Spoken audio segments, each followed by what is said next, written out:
Hello दोस्तों, नमस्कार, आदाब, सत श्री अकाल सभी को। जीएस सिन्नू अकेडमी में आपका हार्दिक स्वागत और अभिनंदन करता है। हम बात करेंगे एनआईएस डीएलएड को लेकर बड़ी अपडेट क्या है। एनआईएस डीएलएड वैलिडिटी पर क्या ट्रांसफ़र पिटीशन लागू हो सकता है, उस पर क्या चीज़ें हैं और ट्रांसफ़र पिटीशन होता क्या है। बहुत सारे विद्यार्थी इस बात को पूछ रहे थे, सर क्या वैलिडिटी पर ट्रांसफ़र पिटीशन काम करेगा, कि इससे क्या फ़ायदा होगा।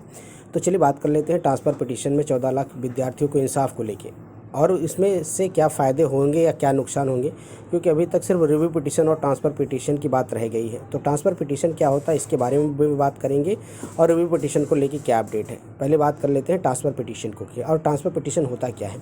जैसे कि आप देखेंगे, सिविल हस्तांतरण याचिका, सिविल प्रक्रिया या संहिता CPEC की धारा 25 के तहत दायर एक याचिका एक सिविल मामले में एक अदालत में दूसरे अदालत में स्थानांतरित करने की मांग करती है। आमतौर पर जब इसमें शामिल पक्ष अलग अलग राज्यों से होते हैं तो निष्पक्ष सुनवाई सुनिश्चित नहीं की जा सकती।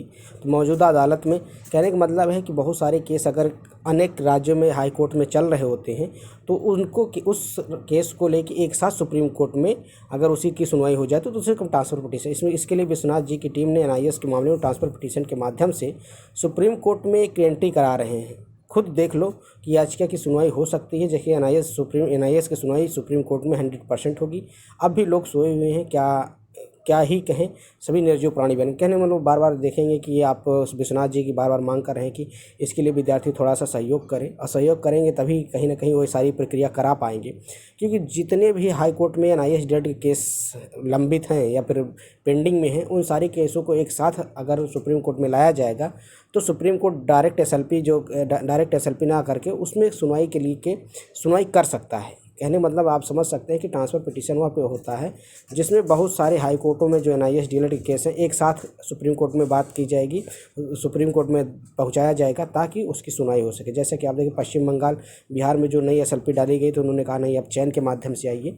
तो इसलिए इन सारे केसों के लेके एक सारी प्रक्रिया, बड़ी प्रक्रिया अपनाने जा रहे हैं। अब देखिए इसमें क्या होता है, विद्यार्थी बार बार इस चीज़ को लेके सोच रहे थे क्या इसमें फ़ायदा होगा, नहीं। देखिए फ़ायदा नुकसान की बात होती है, लेकिन अगर सुनवाई हो जाएगी तो कुछ न कुछ रिजल्ट देखने को मिलेगा।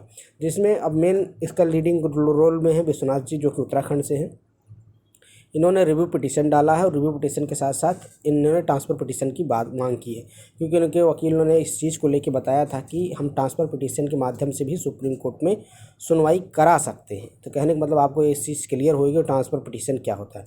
ट्रांसफ़र पिटीशन मतलब वही चीज़ें हैं जो कि बहुत सारे हाई कोर्ट्स में चाहे बिहार से, पश्चिम बंगाल से, उड़ीसा से और उत्तराखंड से, और देखेंगे तो राजस्थान के केस है।